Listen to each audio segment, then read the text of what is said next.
Hi, this is Jerry Pletica from Touching Hearts at Home. Today we have another awesome referral partner conversation, and I can't wait for you to meet her. She's a wealth of information, and I can't wait for those that need this kind of service to get some more information. So this is Brandi Hutzler, and I want her to introduce herself. Hi, I'm Brandi Hutzler. I am a local professional guardian and conservator for North Idaho. And I've been doing this for about 2 years. And I also work as an adult protective services investigator for the state of Washington, which is kind of how I found this need. And I do this because there aren't enough protections for vulnerable adults in North Idaho. And so I've created this business to help fill that gap. So when you say that there are vulnerable adults, what do you mean when you say that? So vulnerable adults, we want to look at obviously people over the age of 18. They can have cognitive impairments such as dementia, Alzheimer's, developmental disabilities, sort of the whole spectrum where they struggle meeting their own needs, whether that be their safety needs, their housing needs, mental health needs, financial needs. And so that's where somebody like I would come into play, and I would help get everything set up so that they have all of the protections that they need in place. And so really a vulnerable adult is just somebody who is unable to meet their own needs over the age of 18. Either mentally or physically, is that what you're saying? Correct. Okay. Yeah, it can be either or both, yeah. So why wouldn't family do this for their loved one? Well, it can get really complicated when it's a family member because it totally changes the dynamic between that family member and their ward. I refer to them as clients, but it just totally changes the dynamic and can cause a lot more stress for everybody involved. And so I recommend professional, even in my day job with APS, I recommend professionals because they're unbiased. They just come in, they work for the courts and take all the messiness out of it. And so then everybody in the family can just maintain their regular familial relationships without this impacting that.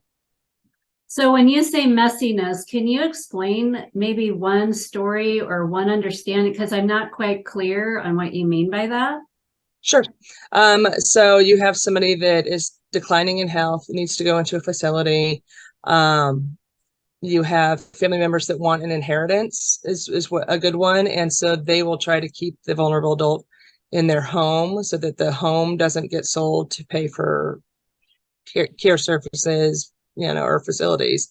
And so then they bring in a professional who has no feelings or emotions about it and has to say, well, this is what has to happen for mom or dad. This pays for theirs. It's not an inheritance until they're not here anymore. And so this has to go to them. So it just kind of takes some of that drama out, I think, that upsets the vulnerable adult as well as the rest of the family members. And so that's most of the drama that I would deal with in this field is people wanting their inheritance. So they're not looking out for the best interest of the vulnerable adult. I'm not laughing at you. I'm laughing at the word drama. Yeah. I know I'm trying to, what's another way, to say that, but it really boils down to just, are they actually looking out for the best interest of the vulnerable adult in their life? Are they looking out for their own interests? And I just make sure that the best interest of the vulnerable adult is being met. I got it. I understood what you meant. I just wanted to clarify for my audience to make sure that they understood what you meant by that. Sure. So tell me a little bit about specifically what a conservator is and a guardian and what the differences are, and maybe some. I don't hear a lot of information out there about this. So when I found you, I really wanted to get more information for my audience. Sure, absolutely.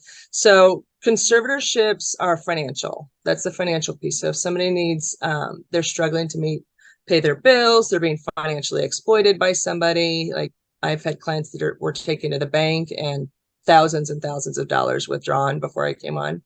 And so my job is to secure their finances. anything, pay for their care. If they need bills, they need, anything financial. I hire estate sale folks if we've got to do an estate sale to get funds together to pay for care. I would be responsible for selling any properties, homes, land, cars to pay for the care of the vulnerable adult. And so anything related to financial falls under the conservatorship umbrella. And then guardianship is of the person. And so I'm making sure that they have a safe place to live. I'm making sure that their wishes are being met, such as if folks want to stay in their house, and I'm making sure that they have the care providers in the home that they need. I'm making sure that they have their doctor's appointments. I schedule the doctor's appointments. I take them to the doctor's appointments. I do errands, if they want groceries or things like that, I do that as well. And, so that's sort of the protection, the safety around their personal care. I get that stuff set up for them. I'm not a medical professional. I don't do it myself. So I make sure that those people are in place that can do it.